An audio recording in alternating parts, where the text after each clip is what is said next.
आज जो मोदी जी की रैली हुई, इसके पहले भी उनकी रैली हुई थी, उसमें उतनी भीड़ नहीं हो रही और आपकी रैलियों में इतनी भीड़ हो रही है और बातें ये करते हैं कि आपके समय में जंगल राज था। जो वादे किए थे भारतीय जनता पार्टी जुमले लग रहे हैं। आज महंगाई बढ़ी है, बेरोजगारी बड़े पैमाने पर है, तो कमाई आधी हो गई है, महंगाई दोगुनी है। किसान के सामने आज महंगाई है, लोगों की नौकरियां छूट गई, मैन्युफैक्चरिंग सेक्टर जीरो हो गया है, कोई निवेश बड़ा उत्तर प्रदेश में नहीं आया है। इस समय खाद चाहिए, डीएपी नहीं मिल रही, यूरिया नहीं मिल रही, जनता को डबल निराशा मिली है। आज आपने जो चाउमीन रथ बोला, उसके पीछे क्या था उसके पीछे? बाहर के नेता बुलाए गए, वो जुगाड़ के रथ बने हैं। जिसको चुनाव फेस करना है वो रथ पे क्यों नहीं चल रहे? तो चाउमीन के जो रथ बनते हैं उसका कहीं न कहीं पेंट करके ये लोग चला रहे हैं। ये भी बोल रहे हैं कि महिलाओं को बहुत सम्मान है और हम जंगल राज खत्म कर रहे हैं, बुलडोजर चला रहे हैं। तक हाथरस की बेटी की घटना है। आज महिलाएं सबसे ज्यादा असुरक्षित कहीं हैं तो वो उत्तर प्रदेश में है। जिन्होंने ये अपराध किया है उनको सजा कब मिलेगी? बुलडोजर लखीमपुर कब जाएगा? अभी ये 25 तारीख को सुशासन दिवस मनाने जा रहे हैं, उस दिन आप ही की तरह जो आपने कहा था स्मार्टफोन, लैपटॉप ये भी बांट रहे हैं। टीईटी की परीक्षा हुई, पर्चा लीक हो गया, सख्ती क्यों नहीं की, बार बार पेपर क्यों लीक हो रहा है? ये जानबूझ करके सरकार इसलिए करा रही है क्योंकि सरकार नौकरी और रोजगार नहीं देना चाहती। उनकी हर झूठी बात आज जनता के सामने है। जनता विकल्प के रूप में समाजवादी पार्टी को देख रही है। उत्तर प्रदेश की जनता विकास चाहती है, इस बार उत्तर प्रदेश की जनता खुशहाली चाहती है और साथ ही साथ सबका हक हो, सबको सम्मान मिले, ये जनता चाहती है। उत्तर प्रदेश में इस बार इनका पूरा सफाया जनता करेगी। नमस्कार दोस्तों, मैं हूं ममता त्रिपाठी। चुनाव का मौसम पूरी तरीके से अपने शबाब पे है और उत्तर प्रदेश के चुनाव की आचार संहिता लगने में 20 दिन भी नहीं बचे हुए हैं। अखिलेश यादव जी सपा मुखिया, इन्होंने जो रथ यात्रा निकाली है, इसका आप देख सकते हैं कि कितना जबरदस्त लोगों के बीच में रिस्पांस मिल रहा है। अभी भी आप देखिए कितना लड़कों के बीच में, खासतौर से जो युवा हैं, उनके बीच में जो उत्साह दिख रहा है वो देखने लायक है। आइए अखिलेश जी से हम बात करते हैं। अखिलेश जी, आज जो मोदी जी की रैली हुई, इसके पहले भी उनकी रैली हुई थी, उसमें उतनी भीड़ नहीं हो रही और आपकी रैलियों में इतनी भीड़ हो रही है और बातें ये करते हैं कि आपके समय में जंगल राज था। देखिए, जनता को जो वादे किए थे भारतीय जनता पार्टी ने, वो जब जनता उस पर आकलन करती है तो वो तमाम वादे जुमले लग रहे हैं और इधर जो उनके विकास के विज्ञापन थे, वो जो विकास के विज्ञापन झूठे थे, उनकी हर झूठी बात आज जनता के सामने है। इसलिए आज जनता परिवर्तन और बदलाव चाहती है। इस बार उत्तर प्रदेश की जनता बदलाव लाना चाहती है, उसमें समाजवादी पार्टी अपना सहयोग कर रही है और वहीं जनता विकल्प के रूप में समाजवादी पार्टी को देख रही है। इसलिए इतने बड़े पैमाने पर जन समर्थन दिखाई दे रहा है। आज महंगाई बढ़ी है, भारतीय जनता पार्टी के पास जवाब नहीं है। बेरोजगारी बड़े पैमाने पर है, भारतीय जनता पार्टी के पास जवाब नहीं है। उन्होंने किसानों को भरोसा दिलाया कि उनकी आय दोगुनी हो जाएगी, लेकिन किसान के सामने आज महंगाई है और अगर हम हिसाब किताब लगाएं तो कमाई आधी हो गई है, महंगाई दोगुनी है। तो सोचिए किसी के परिवार में खुशहाली कैसे आएगी? लोगों की नौकरियां छूट गई, पर कैपिटा इनकम जो लोगों की है वो भारत की पर कैपिटा इनकम से आधी है। मैन्युफैक्चरिंग सेक्टर जीरो हो गया है, कोई निवेश बड़ा उत्तर प्रदेश में नहीं आया है, बिजली महंगी हो गई है। तो ये तमाम ऐसी चीज़ें हैं जिनका जवाब भारतीय जनता पार्टी के पास नहीं है। वो कहने को तो डबल इंजन की सरकार है, लेकिन जनता को डबल निराशा मिली है। आज जनता निराश हुई है इनके कामों से। और फिर केंद्रीय योजनाएं, प्रदेश की योजनाएं, जिस समय खाद चाहिए थी उस समय खाद नहीं मिली। खाद की बोरी से 5 किलो चोरी हो गई, डीएपी नहीं मिल रही, यूरिया नहीं मिल रही। धान की फसल की कहीं खरीद नहीं हुई, धान की कीमत किसान को नहीं मिली। आज सरसों खेत में है, सरकार के पास कोई तैयारी नहीं है कि सरसों खरीदी जाएगी नहीं खरीदी जाएगी। और अगर सरसों का तेल जब बाजार में आएगा तो किसानों को महंगा खरीदना पड़ रहा है, गरीब को महंगा खरीदना पड़ रहा है। आज 200 रुपए से ऊपर सरसों का तेल है। इन तमाम सवालों के जवाब भारतीय जनता पार्टी के पास नहीं है। इसलिए उत्तर प्रदेश में इस बार इनका पूरा सफाया जनता करेगी। मोदी जी की रैलियों में भीड़ भी नहीं हो रही है। योगी जी तो नहीं हो रही थी, लेकिन मोदी की भी रैलियों में भीड़ नहीं हो रही है क्योंकि वो सरकारी रैलियां हैं। आज जो महिलाओं का कार्यक्रम था, उनका पूरे उत्तर प्रदेश से महिलाएं बुलाई गई थी। सोचिए, कोई महिला, कोई नारी अगर इटावा से मैनपुरी से जाएगी इलाहाबाद में, तो उसे एक रात पहले जाना पड़ेगा, रात में रुकेगी, क्या इंतजाम रहा होगा, अगले दिन सभा में रहना है, फिर वापस आना है। तो ये अपनी लोकल भीड़ को नहीं जोड़ पा रहे हैं, इसीलिए पूरे प्रदेश भर से अधिकारियों के माध्यम में से और सरकारी खर्चे पर लोगों को बुला रहे हैं। उसके बावजूद भी लोग तैयार नहीं हैं, क्योंकि लोगों ने देखी है कि किस तरीके से सरकार ने महंगाई बढ़ाई है, किस तरीके से सरकार की नाकामी रही। जब उन्हें सबसे ज़्यादा दवाई, बिस्तर और ऑक्सीजन की ज़रूरत थी, सरकार उन्हें नहीं दे पाई।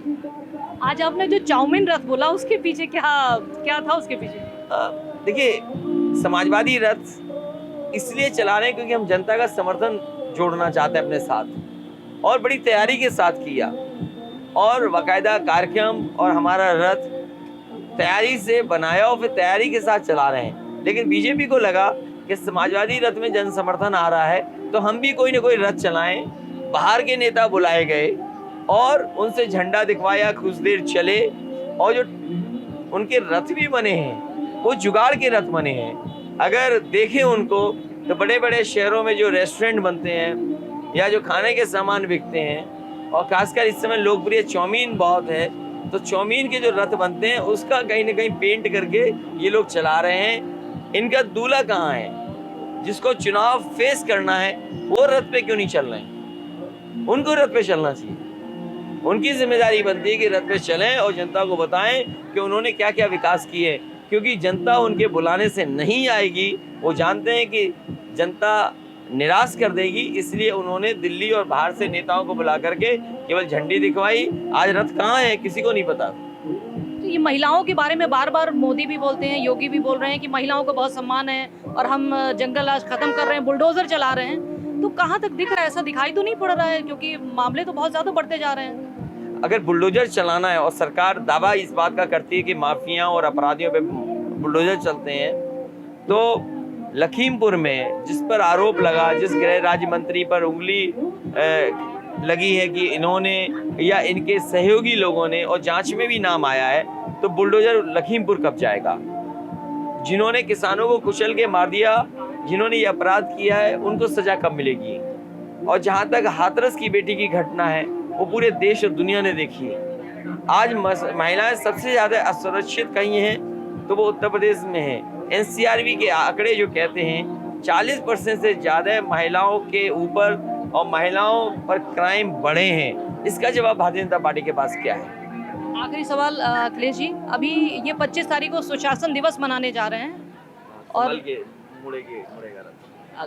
ये सुशासन दिवस मना रहे हैं, और उस दिन आप ही की तरह जो आपने कहा था स्मार्टफोन, लैपटॉप ये भी बांट रहे हैं, तो इनके पास कुछ बताने के लिए नहीं है? इन्हें ये काम अपने घोषणा पत्र में जो लिखा था वो काम पहले करना चाहिए था। कोरोना के समय पर लैपटॉप, स्मार्टफोन, वाईफाई, डेटा बच्चों के काम आता। जब वो काम नहीं कर पाए और जब चुनाव करीब आ गया, हम लोगों ने हर जगह सवाल नौजवानों से पूछा, क्या सरकार ने आपको लैपटॉप दिया है, क्या सरकार ने टैबलेट दी है? उसके बाद जाकर के बढ़ना शुरू हुआ है। मुझे नहीं लगता है कि ये मेड इन इंडिया है, मुझे नहीं लगता कि भारत का बना हुआ ये है। ये जो मेक इन इंडिया और भारत का बना हुआ और जो सपना दिखा रहे थे, ये मुझे जानकारी मिली है पूरा का पूरा चीन से सामान ला करके असेंबल करके और बच्चों को ये सब दिया जा रहा है। आप ही के काम की पुनरावृत्ति एक तरह से ये भी अब बहुत कम बच्चों को दे रहे हैं ये लोग, केवल खाना पूर्ति कर रहे हैं, जिससे कि कल को कोई ये पूछे कि आपने ये देने का वादा किया था, आपने पूरा क्यों नहीं किया। इसलिए खाना पूर्ति करने के लिए जहां उत्तर प्रदेश के बड़ी संख्या में नौजवान हैं, वो चाहते हैं उन्हें रोजगार मिले।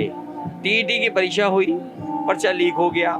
कई परीक्षाएं ऐसी हैं, 14 परीक्षाएं, हाँ, ऐसी परीक्षाएं बहुत सारी जिनमें या तो परीक्षा कैंसिल हो गई या पेपर लीक हो गया। ये जानबूझ करके सरकार इसलिए करा रही है क्योंकि सरकार नौकरी और रोजगार नहीं देना चाहती है। और अगर मंशा ही होती नौकरी रोजगार की, तो जिस दिन पहली बार पेपर लीक हुआ था उस दिन से सख्ती शुरू होती। आखिरकार सरकार ने सख्ती क्यों नहीं की? बार बार पेपर क्यों लीक हो रहा है? बार बार परीक्षाएं रद्द क्यों हो रही हैं?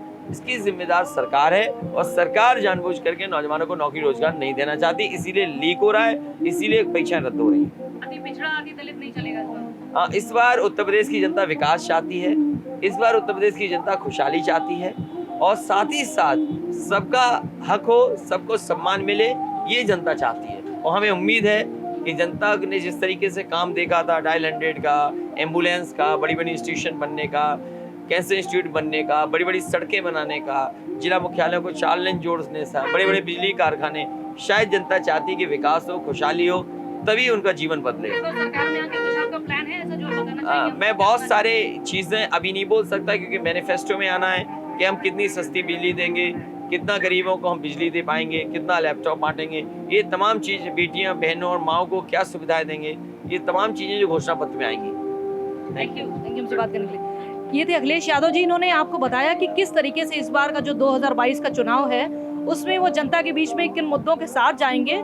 वो सिर्फ विज्ञापन की राजनीति या फिर जात पात की राजनीति नहीं करेंगे, इस बार मुद्दों की राजनीति, जिसको पिछली बार भी इन्होंने बोला था कि काम बोलता है, इस बार काम सच में बोलेगा। और 2022 में समाजवादी पार्टी की सरकार 2022 में आपको दिखाई पड़ेगी उत्तर प्रदेश में।